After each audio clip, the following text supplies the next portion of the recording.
juga kan mungkin sudah banyak sekarang artinya keraguan-raguan dari para konsumen Iya, bahwa banyak penipuan seperti itu. Untuk meyakinkan para konsumen bagaimana iya. bahwa memang kita berjualan sesuai dengan apa yang kita promosikan, apa yang kita utarakan kepada mereka.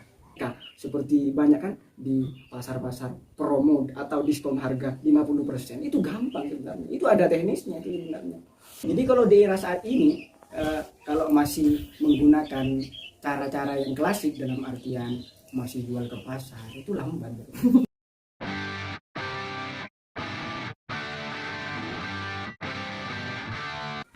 Assalamualaikum warahmatullahi wabarakatuh. Kembali lagi bersama saya Bang Aji di channel Bang Aji Official. Pada video kali ini seperti biasa acaranya ngobrol santai seputar bisnis online bersama Kang Jares Sirajuddin. Kang Jares. Apa Sirajuddin? Jares. Karena dari kalangan sahabat-sahabat atau kawan-kawan semua banyak yang memanggil Bang Jares. Jadi alangkah lebih. Kebetulan saya juga manggilnya kan Bang Jares. Kang Jaris ini merupakan seorang yang kebetulan memang melakukan bisnisnya itu lewat jalur online seperti itu. Namun sebelum lebih lanjut ngobrol atau membahas mengenai bisnis online dari saya pribadi kepada teman-teman yang kebetulan nonton video saya minta saran dan juga kritikannya terhadap video-video yang saya buat.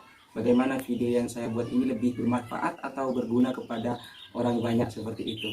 Langsung kita sapa pembicara. Assalamualaikum warahmatullahi wabarakatuh. Waalaikumsalam warahmatullahi wabarakatuh. Mungkin yang pertama dari Kang Jares sendiri, yang menarik dari Kang Jares untuk memulai bisnis online itu apa yang menarik sehingga Kang Jares ini cenderung atau memulai bisnisnya lewat jalur online? Iya, karena seperti ini, Bapak. Karena sudah berkembangnya dunia digitalisasi, karena dulu semasa saya masih waktu pendidikan SMK itu kan sudah guru-guru pada bilang bahwa pada tahun 2020 pokoknya pada era tahun 2020 itu akan ada yang namanya pasar bebas, dalam artian karena waktu itu saya tidak mengerti mungkin yang dimaksud pasar bebas itu semua orang itu bebas berjualan di pasar-pasar seperti itu. Mungkin Pak Soeharto juga pernah bilang seperti itu dari Iya 25 tahun yang lalu bahwa di tahun 2020 akan ada yang namanya pasar bebas. Mungkin kalau menurut Kang Jaris itu bisnis online.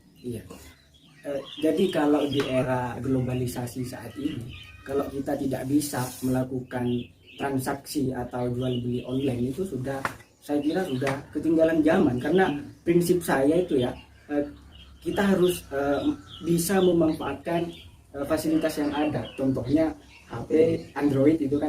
Jadi kalau hanya dibuat WA, ya juga bermanfaat, tapi lebih bermanfaatnya lagi bagaimana kita pertama dijadikan sebagai alat komunikasi, itu yang pertama. Terus yang kedua, bagaimana kita itu menghasilkan uang seperti itu. Jadi kalau di era saat ini kalau masih menggunakan cara-cara yang klasik dalam artian masih jual ke pasar, itu lambat karena bisa dikatakan tidak mengikuti perkembangan seperti itu.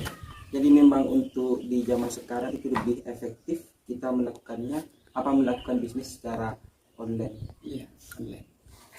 Kalau Kang Jaris sendiri sudah lama? Ya, alhamdulillah kurang lebih 4 tahun jalan lah. Berarti sekarang 2020 mulai tahun 2016. Waktu itu Kang Jaris masih apa? Masih akhir lulus SMK.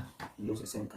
Iya. Jadi memang meskipun usia belum tua seperti itu bukan penghalang untuk kita melakukan bisnis online, karena bisnis online sebenarnya sangat mudah ya. Iya, mudah. Jadi perlu dipahami oleh kawan-kawan. Jadi bisnis itu sebenarnya itu adalah hobi. Jadi saya mulai sejak kecil, mulai sejak SD terus ke SMP, terus ke SMK. Itu memang hobi di situ. Hobi. Iya. Jadi kalau kebetulan pas lulus SMP itu saya melanjutkan ke SMK seperti itu. Dan jurusannya adalah MB. Mungkin manajemen bisnis. Langkah Kang Jares pertama kali itu memulainya bagaimana? Memulai bisnis. Dan pastinya ada sedikit kebingungan, ketidakpahaman. Iya. rasa bingung, rasa takut itu pasti ada. Tapi modal utama dalam melangkah dalam memulai dunia bisnis pertama itu adalah nekat. Nekat iya. Jadi seorang wirausahawan itu harus mau menerima risiko baik internal maupun eksternal seperti itu. Jadi di dalam dunia bisnis kalau yang ditakuti adalah rugi, jadi tidak akan pernah beranjak atau kita tidak akan pernah bisa melangkah seperti itu. Jadi kita harus ketika kita mau mendirikan sebuah usaha, maka modal utama itu adalah nekat seperti itu. Mungkin juga yang menjadi banyak pertanyaan, kita mempunyai antara modal dan ide itu pun, kalau prinsip Kang Jaris sendiri itu apa yang lebih penting, apakah ide ataukah modal gitu? Ya, kalau saya pribadi ditanyakan lebih memprioritaskan ide atau modal, maka pilihan saya adalah ide seperti itu. Karena apa? Sebanyak apapun modal kita itu akan terkalahkan dengan satu ide dan itu langsung dilaksanakan seperti itu. Karena kalau di dalam manajemen bisnis, karena kebetulan saya ada di perguruan tinggi prodi manajemen bisnis syariah seperti itu, maka ketika kita akan mendirikan sebuah perusahaan atau kita ingin melakukan wirausaha, di sana kalau yang menjadi acuan itu adalah uang, modal intinya untuk melakukan usaha, itu salah bro, salah. Itu harus dibalik bro. Nah, kita harus punya usaha dulu untuk menghasilkan uang, seperti itu idealnya. Karena kalau ada uang tapi nggak ada ide untuk melangkah, nggak ada keberanian, tidak akan pernah terjadi. Kebingungan mau dibuat apa seperti itu. Uang yang kita punya. Jadi memang untuk yang pertama ide. Modal bukan artinya menjadi patokan utama untuk kita bisa sukses dalam berbisnis. Tapi juga perlu diketahui, 1000 ide yang kita miliki akan terkalahkan dengan satu tindakan seperti itu. Jadi biar ide 1000 bahkan lebih dari 1000 tapi kita tidak mau melangkah, tidak akan pernah sampai kepada tujuan. Mungkin kembali ke awal, nekat. Nekat. Itu memang modal utama memang seperti itu. Nekat. Jadi yang menjadi persoalan bagi pribadi saya untuk akhir-akhir ini, banyak yang DM ke saya, baik itu di Instagram seperti itu, entah itu di WA. Itu yang menjadi pertanyaan bagi mereka, itu banyak yang mengatakan saya itu ganti profesi seperti itu, karena tidak hanya satu produk yang saya pasarkan seperti itu. Jadi saya hanya senyum saja terhadap mereka yang mengatakan itulah terserah. Kalau Kang Jaris itu cara penjualannya lewat jalur apa? Ya banyak sih sebenarnya. Ya pertama kita harus membangun sistem terlebih dahulu. Sistem itu apa? Sistem itu kita bangun, kita rekrut teman-teman atau reseller kita yang kita percayai untuk memperluas. Memperluas. Terus karena langkah yang harus dilakukan oleh seorang wirausahawan itu ada 3. Ada 3. Iya. Pertama kita harus mencari konsumen. Itu yang pertama. Terus yang kedua kita harus meluaskan jaringan, dalam artian untuk di tingkat kecamatan sampai ke kabupaten, bahkan sampai ke provinsi seperti itu. Yang terakhir ini yang sulit. Yang terakhir adalah mempertahankan. Dalam artian kita harus mampu mempertahankan konsumen seperti itu.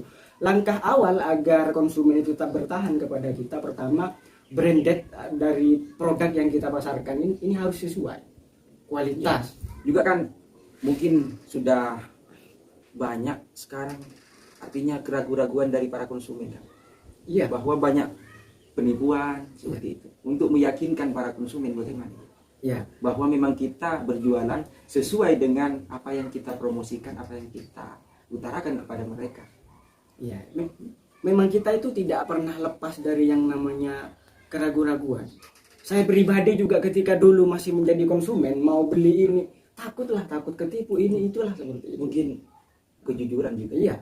Pertama karena yang lebih berpengaruh itu konsumen juga.